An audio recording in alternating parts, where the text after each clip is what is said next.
In a world full of distractions, there is one big question on every dog owner's lips. How do I become more than just the person holding the other end of the leash? We all get dogs with a dream in mind, a vision of the future. And if right now your everyday reality isn't quite that picture you had in mind, you are in the right place. It really doesn't have to be this way. You absolutely can and will be more to your dog than just the person who gets in between them and the world. The key is you need to be more sexy. More sexy than the neighbourhood cat. More sexy than the jogger in the park. More sexy than that half-eaten hamburger they just found on the floor. And yes, even more sexy than the dog across the road. I'm Tom. And I'm Lauren. Together we're Absolute Dogs. And you're listening to the Sexier Than a Squirrel podcast.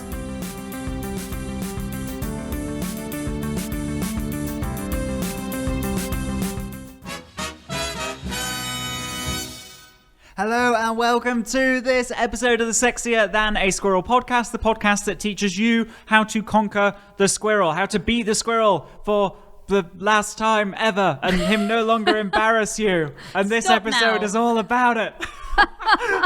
So I'm going to tell you a little story. I'm going to take you down a road where actually there was probably a difficult struggle. Mm-hmm. And that difficult struggle, it starts with a Labrador called Monty. Mm-hmm.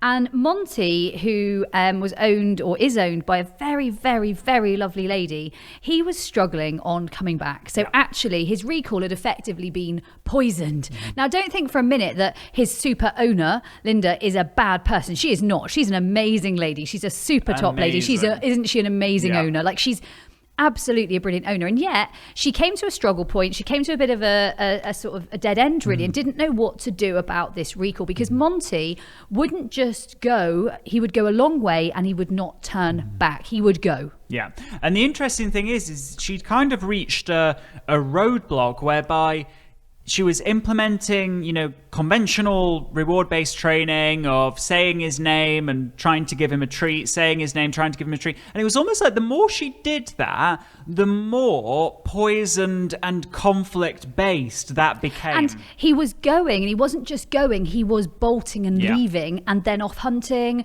off visiting people and dogs. Now, he's a big Labrador, so when he goes over to visit other people and other dogs, they don't like him. Yeah. And yet, he's also a young entire Labrador, so he will go visiting, and he'll go further and further and further to the point he actually probably can't even hear the recall. Yeah. And yet we wouldn't actually know whether he can hear it or not because he doesn't respond. Yeah. So the recalls become so poisoned that actually Monty means nothing at all, like white noise, like traffic in the distance. Yeah. And the interesting thing is with this is that if we associate conflict with our recall word, like, sometimes you get food, sometimes I get really frustrated with you because you ignore me or you're too distracted to listen. The tricky thing is we think we're rewarding the recall when actually we are punishing it because there's this stark difference between outcome depending on the time. And the thing is, actually, even when he did respond and he would get a piece of biscuit, it was such a poor deal for him. It was such a poor deal that actually it made it unlikely to ever happen again.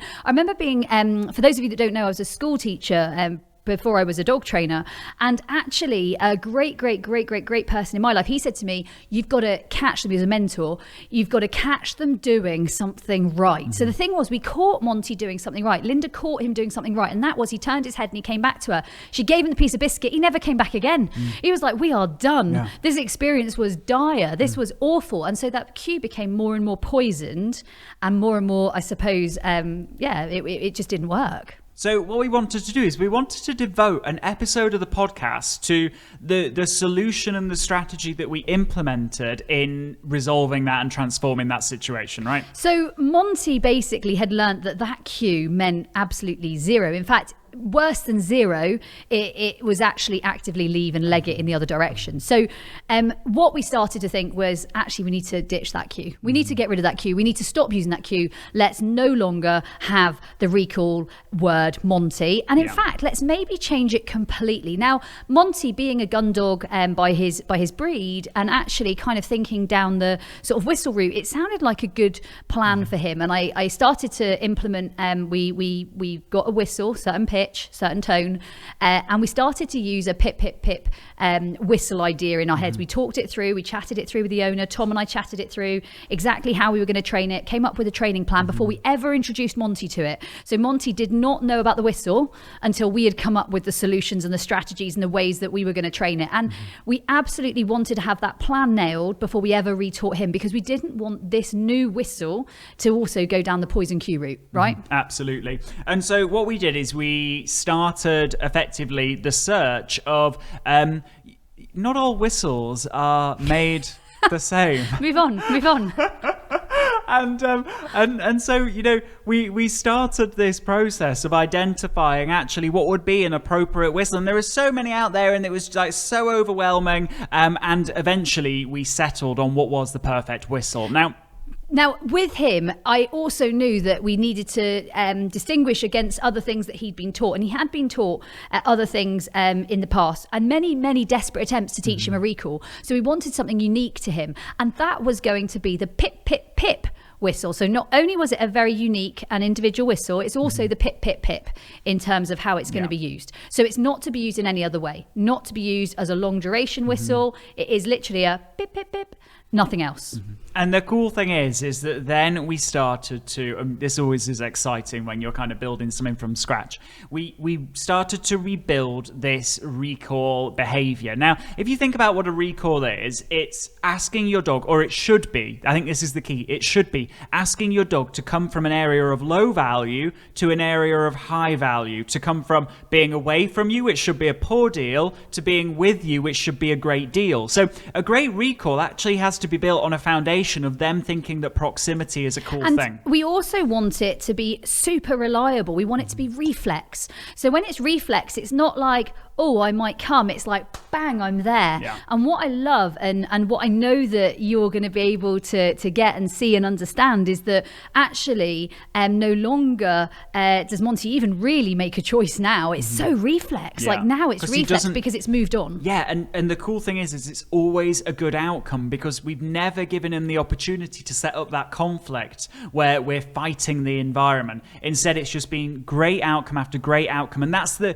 kind of luxury position that you get when you're rebuilding something from scratch. You might be in the same position with your dog where your dog's learned to ignore their recall, or maybe your dog, you might think they have a good recall. I was working with an owner only last week and they said, yeah, my recall's really good, and they called twice, 3 times, 4 times, and then their dog did sort of totter along.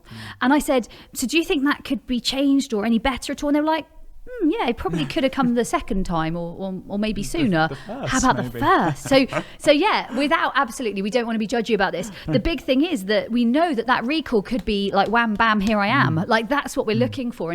And with Monty, when we ask for that recall, what Tom and I did before we ever sort of planned in how we were going to do it, we pictured what it is we want, because without that vision, how on earth can you create it? So what we were looking for was a whiplash turn. We were looking for a huge reflex reaction, like he hears that noise and bang, he's your man. He's there, and that's he's arrived, and it's not like he sniffs around and messes about, and he comes back, and he comes back every time, and it's so for him valuable. It's really worth doing. It's a good deal. So first step is figure out exactly how you want this picture to look, because you can make that picture, you can make it happen, but first of all, you have to have the vision. Second, we've got to build that proximity area. We've got to build that value, and of course, we build that value through games. So all of the games that we talk about throughout the episodes that are growing value, growing proximity, growing that good deal with you, that's going to get you there. And then what we need to do is we need to train the whistle. And when we're training the whistle, we're looking at pip, pip, pip means an amazing deal. Now, pip, pip, pip means an amazing deal doesn't look the same every time. Pip, pip, pip might mean amazing chicken for Monty. Pip, pip, pip might mean I go sprinting in the other direction and he gets to chase me down and hunt me like a lion. Pip, pip, pip might be for him that he comes back and he gets a retrieve article. Pip, pip, pip might be for him that he comes back, he goes through my legs, I let him go again and he gets to go and play with another dog. Pip, pip, pip may mean he gets a delicious, I don't know, one of his special chewy bones.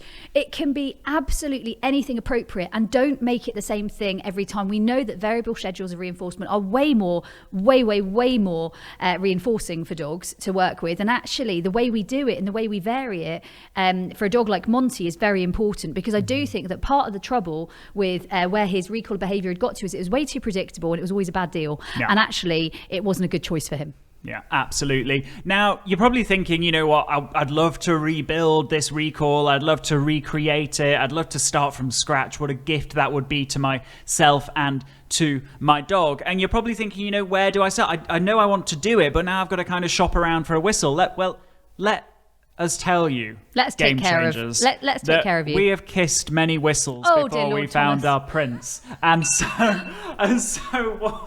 what we are what we've got is we found the prince appeared. What we've got is on this link, absolutedogs.me/recall. You can get the whistle that we use in training the whistle games, in training the whistle recall, and that's at absolutedogs.me/recall. Now, it's exactly the whistle we use to get all of the results that we've got with Monty. And Monty, I can tell you now, is phenomenal. We've also put together a series of resources that may interest you as well. So when you head over to that page and when you check it out, there's lots of cool things that might be of interest to you, including watching exactly how this process works. Because for Monty and for his owner Linda, this has changed their life. And through training him and realizing that actually this is like a powerful new tool, really easy tool. You just pop it on around your neck and you take it out with you. But it's such an easy thing to transfer, and in a way that's so positive, and has made a life-changing results. So with that, game changers, that was this episode of the Sexier Than a Squirrel podcast. This is going to be a real game changer in kind of fighting that squirrel off and making your walk stress-free. That was this episode. We'll see you in the next episode next week, and remember, stay sexy. Hey, before you go, have you taken part in the worldwide Sexier Than a Squirrel challenge? It's a 25-day online video program, huge energy, amazing community, and over 6,000 people are already taking part. The only question is, you know where you are today, where do you want to be 25 days from now? Head to absolutedogs.me/sexy.